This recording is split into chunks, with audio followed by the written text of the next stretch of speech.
2024 BPL champion Fortune Barishal, আর দলটির champion finisher ছিলেন মেহেদী হাসান মিরাজ।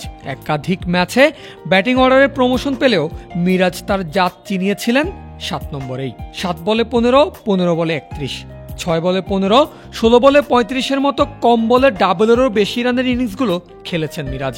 আবার মাথা ঠান্ডা রেখে ম্যাচ জেতার ফাইনালে ওপেনিংয়ে ব্যাট করে 26 বলে খেলেন 29 রানের চমৎকার একটা ইনিংস। এমন ব্যাটিংয়ের পাশাপাশি বল হাতেও মিরাজ নিয়েছিলেন আসর জুড়ে 11টা উইকেট। সব মিলিয়ে চমৎকার একটা সিজনই কাটিয়েছেন বরিশালে, উঁচিয়ে ধরেছেন দল ও নিজের ক্যারিয়ারের প্রথম বিপিএল শিরোপা। তবে এবার মিরাজ আর বরিশাল ফ্যানদের জন্য একটা হতাশার খবর। তবে এবার আর চ্যাম্পিয়ন মিরাজকে দেখা যাবে না বরিশালের মেরুন রঙের জার্সিতে। বিশ্বস্ত সূত্র অনুসারে 2025 বিপিএলে মিরাজের নতুন ঠিকানার নাম খুলনা টাইগার্স। এমনকি দলটির ক্যাপ্টেন হিসাবেও দেখা যেতে পারে এই অলরাউন্ডারকে।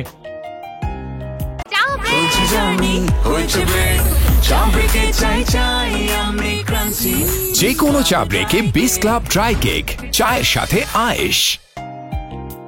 মিরাজের বর্তমান দল ফরচুন বরিশাল ইতোমধ্যেই ডিরেক্ট সাইনিংয়ে দলে ভিড়িয়ে রেখেছে তামিম ইকবাল খানকে, এবং ইতোমধ্যেই জানা গেছে দলটি যেই দুইজন ক্রিকেটারকে রিটেইন করবে তারা হলেন মুশফিকুর রহিম এবং মাহমুদুল্লাহ রিয়াদ। ফলে মিরাজের নাম চলে যাবে বিপিএল এর ড্রাফটে, আর এই সুযোগটাই লুফে নিচ্ছে খুলনা টাইগার্স।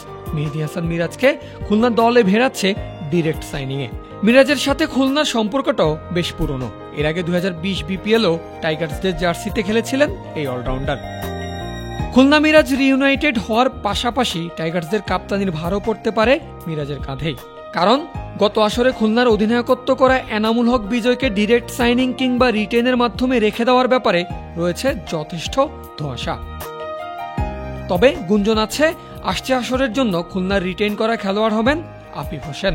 গত আসরটা খুব একটা ভালো কাটেনি আফিফের, এবার নিশ্চয়ই চাইবেন নিজের সামর্থ্যের সেরা প্রমাণ দিতে।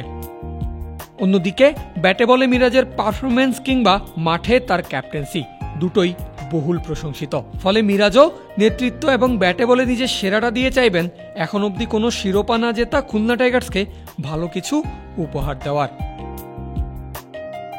পারভেজ আল হাসান, ক্রিক ফ্রেন্জি।